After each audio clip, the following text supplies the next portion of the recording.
Good day, folks. This is Greg Judy at Green Pastures Farm. Today, my special guest is Haji. And Haji, would you give a little history about where you're from and why you came to our grazing school? Well, I'm from Buffalo, New York. I've been in the Navy. I just retired. I've been in the Navy for 24 years. The main reason why I'm here is we train dogs for veterans with PTSD, and their dog food was lamb and rice. I go through two 40-pound bags of dog food every 3 days. So I have 43 acres. I figured it might be a little bit better if I could just raise some sheep on the land, and then hopefully that could, at a minimum, cut down the amount of food that I'm giving them.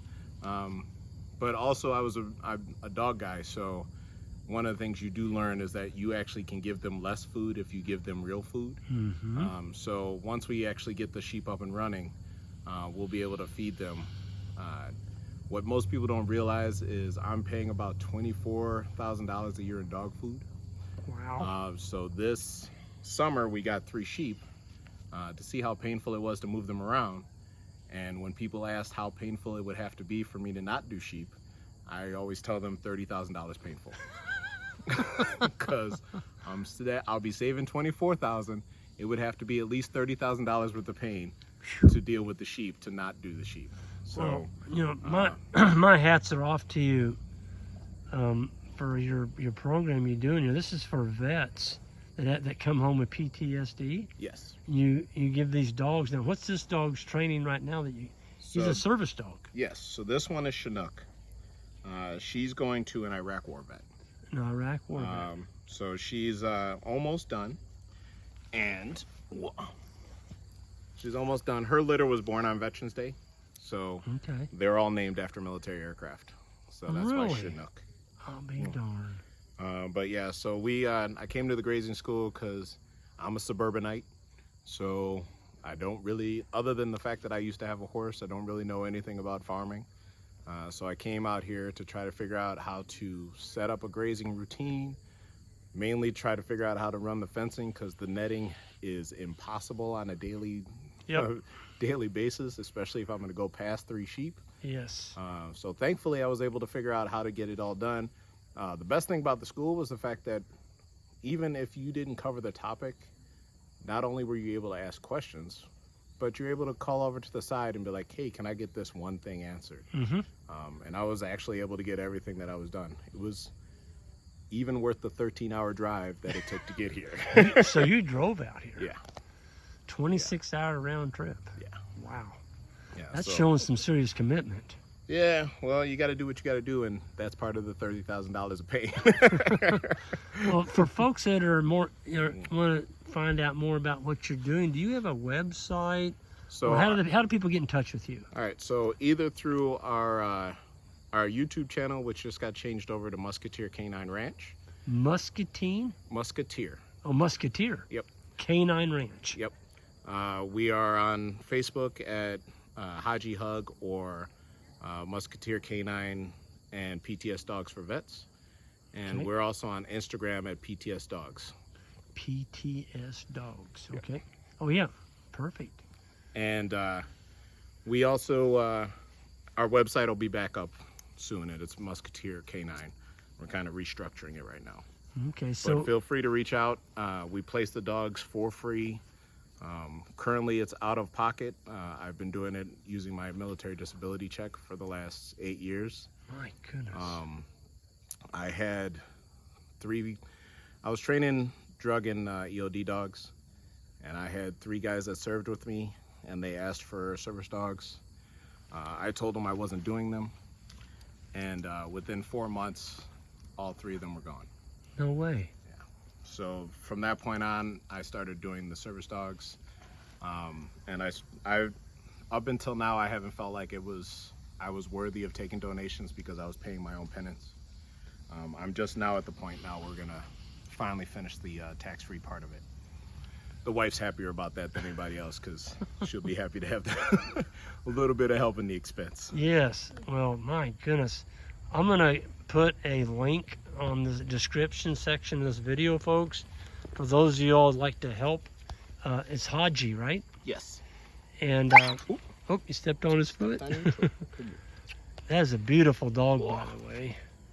Good girl. And she's, what'd you say she's a cross between? She's a cross between a Weimaraner and a Vizsla. That's our breed and crossbreeds of choice. Okay. We do currently have a Dutch Shepherd and a useless Beagle. But other than that, anyone who's had or been around a Beagle kind of should know that this is probably not the work that that dog is designed for. But it was donated, so I tried. So this dog, in his life as a service dog, what's he going to be doing?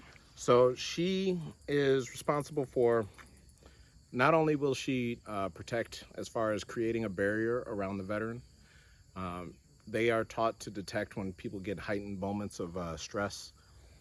So they'll start to get the attention. For a lot of us, we don't know when we need to isolate until it's too late and we're blowing up. Really? So the dogs will kind of give you the indication that you kind of might want to step away for a little bit before it becomes too bad. Wow.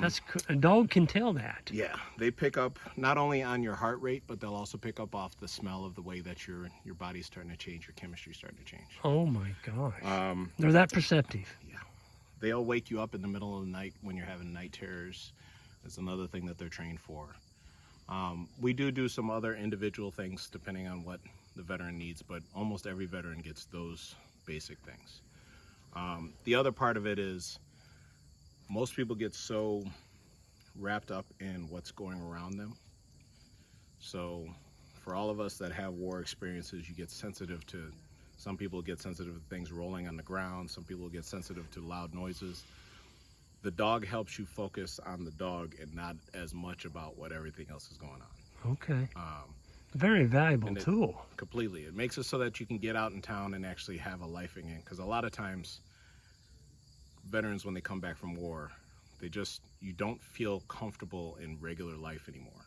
And that's what the dog will help you do, is kind of get comfortable back for what other people consider regular life, but is never regular life for you anymore. So you have a life again.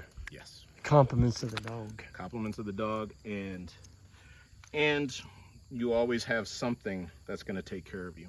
Yeah. A man's best friend is a dog. Yeah, and what most people don't understand is another reason why they're so great at this is the people who originally got dogs were the warriors and the hunters in our group to begin with. Okay. So their original bond with us as humans was to help the ones that were warriors and hunters. Yeah. So they are naturally bred and selected to be helpful. Yeah. Right, Nook Nook? Wow. Right, Nook Nookies. She's a wonderful dog. Well, folks, again, I'll kind of close that from there. Haji, what was those the website and how to get a hold of you and how to help with your journey that you've got going here? Okay, so the YouTube page is Musketeer Canine Ranch. The Instagram is PTS Dogs. For vets. Well, the Instagram is just PTS Dogs. Okay, perfect. Okay.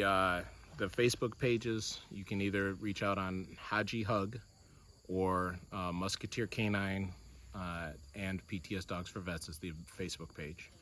Okay. And shortly, musketeercanine.com will be back up, and you can reach out along those lines. When you look at the other pages, you'll be able to get my cell phone so we can also connect. And we'll go through a bunch of questions and stuff to try to help you out. I do deliver dogs everywhere. I'm out of Buffalo. The last dog I dropped off was in San Diego. You're no way. Yeah. You drove across the country? Well, that one I flew. Well, you flew, I was gonna say, that's a long way. I was like, that one I flew. All of our dogs, I fly with them anyway, just to get them used to that experience. Okay. But I drive them down to Georgia. I'll drive them on the East Coast. I fly them to the West Coast. Haji, I just can't express how much gratitude I have for you and your journey and what you're doing here, and you're helping so many people that need it desperately. And golly, thank you for your service. I appreciate it. Thank you for your tremendous sacrifice and service. And without you, we're just not a nation. And so, thank you so much. Thank you so much. And we'll definitely get people coming to your site and helping. And thanks for coming to our grazing school. My pleasure. Land of the free. Yeah. From the blood of the brave. There you go. There you go. Well, thank you, and safe travels to you, Haji, on your trip, and the best of luck to you in your future journeys. Thank you, and I'll see you in a couple years when I have to learn more. Okay, sounds awesome. All right, folks, on the way out, hit that subscribe button if you would, and we'll see you next time.